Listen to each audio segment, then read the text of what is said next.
susunod na programa ay rated PG. Patnubay at gabay ng magulang ay kailangan sa mga batang manonood.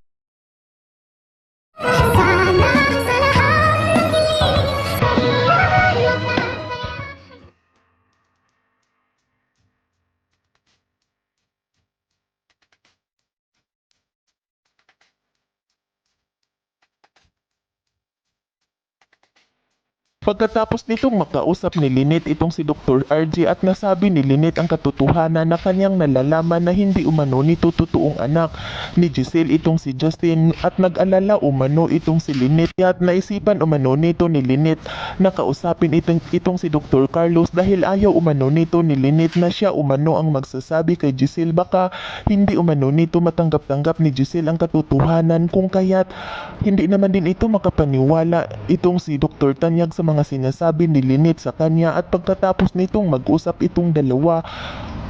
ay agad na itong nagpapaalam itong si Dr. Tanyag na bumalik na umano ito sa Apex Medical Hospital kung kaya't agad naman din itong yumango itong si Lynette at dito ng pagkaalis nito ni Dr. Carlos ay hindi at dito ng pagkaalis nito ni Dr. Tanyag at hindi nito sukat akalain ni Lynette nang bigla itong magsalita itong kanyang anak itong si Annalyn na nasa likuran ni Lynette at nagsalita itong si Annalyn kung totoo ba umano ang mga sinasabi ng kanyang ina na hindi umano nito totoong anak ng kanyang tita Giselle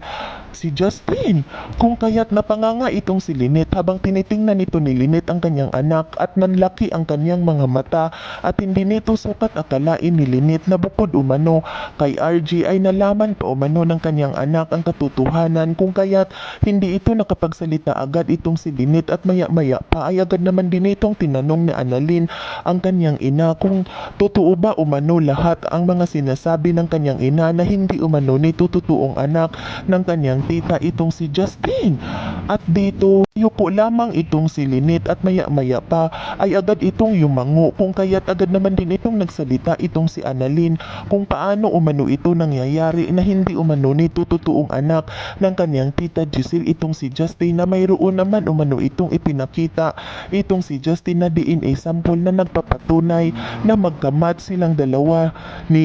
ni Giselle kung kaya't agad naman din itong sinagot ni Lynette ang kanyang anak na hindi rin umano nito alam ni Lynette kung bakit umano nagkakaroon ng positive result itong si Justin na nagpapatunay na mag-ina nga silang dalawa ni Giselle at dito agad naman din itong naisipan ni Annalyn na baka katulad rin umano itong si Justin